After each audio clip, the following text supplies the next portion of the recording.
प्रधानमंत्री नरेंद्र मोदी के संसदीय क्षेत्र वाराणसी में स्मार्ट सिटी के तहत एक बहुप्रतीक्षित ड्रीम प्रोजेक्ट स्पोर्ट्स स्टेडियम अब बनकर पूरी तरह से तैयार हो गया है। आने वाली 20 अक्टूबर को प्रधानमंत्री नरेंद्र मोदी इसका उद्घाटन कर सकते हैं। वाराणसी का सिगरा स्टेडियम पहले से ही खेल गतिविधियों के लिए जाना जाता था, लेकिन बहुत जर्जर अवस्था में था, जिसे प्रधानमंत्री नरेंद्र मोदी ने रिनोवेट करने का फैसला किया और 400 करोड़ रुपए की लागत से इसे अब तय समय में तैयार करके अपने संसदीय क्षेत्र की जनता को समर्पित करने वाले हैं।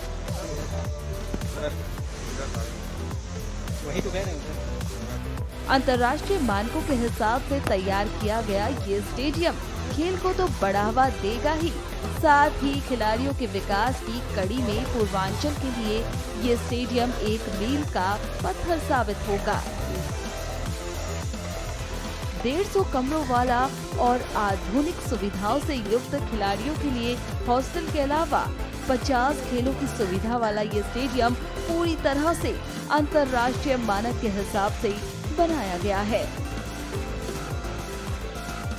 वाराणसी के स्मार्ट सिटी प्रोजेक्ट के पीआरओ शकम्बरी नंदन ने इस स्टेडियम के बारे में जानकारी दी।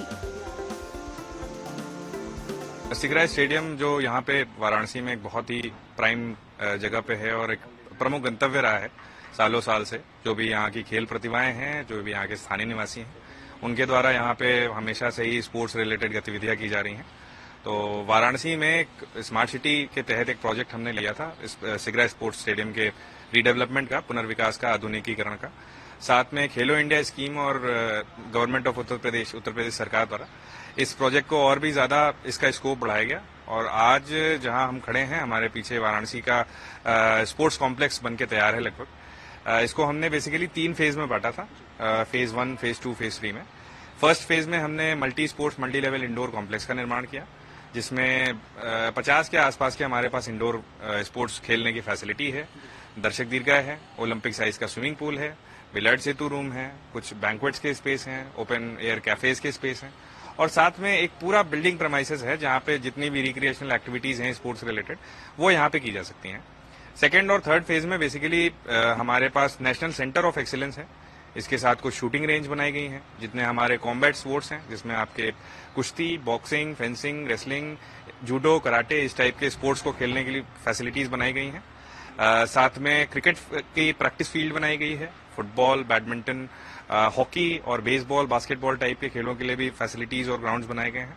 इसके अतिरिक्त जो सिंथेटिक ट्रैक्स हैं वो बनाए गए हैं हमारे टेनिस के गेम्स हो, चाहे बैडमिंटन के गेम्स, कबड्डी हो, बास्केटबॉल हो, इनके लिए।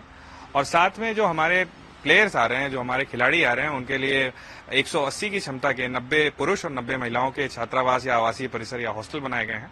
और इसके साथ साथ हमारे पास जो कोचेज आ रहे हैं, जो हमारे प्लेयर्स हेतु ट्रेनर्स आ रहे हैं, उनके लिए भी आवासीय परिसर है। हॉस्टल्स में हमारे पास भी सारी सुविधा है, उसके साथ डाइनिंग एरिया भी है, मेस भी है।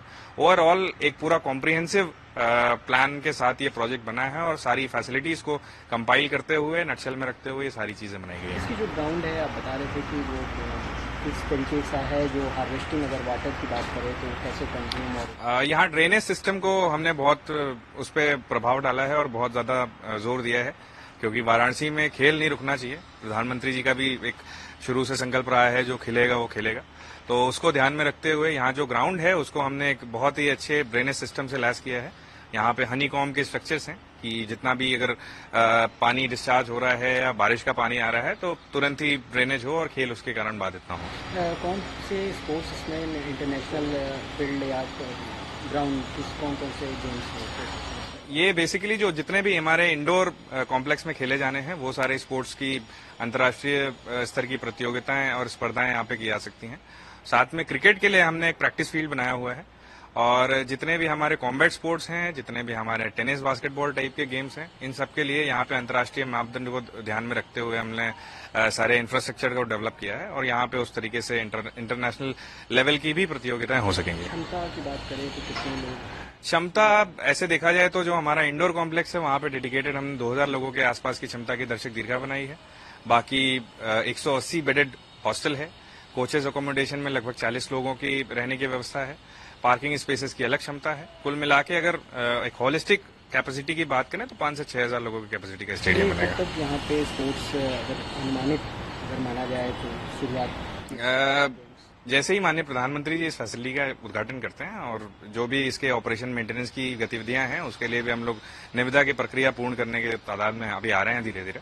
तो प्रधानमंत्री जी जिस तरीके से इनका शुभारंभ करते हैं इस फैसिलिटी का, उसके बाद इसका संचालन प्रदान करेंगे। बिल्कुल, प्रधानमंत्री जी ने खुद भी आके इस प्रोजेक्ट को देखा है। प्रधानमंत्री जी ने विजिट भी किया है, बहुत बार समीक्षाएं भी की हैं और यहाँ पे आके उन्होंने पूरे इस फैसिलिटी का टूर मारा है और पूरी सारी चीजों को उन्होंने देखा है, समझा है और शुरू से उनकी बहुत ज्यादा दिलचस्पी यहाँ पे खेल प्रोत्साहन को देने को रही है।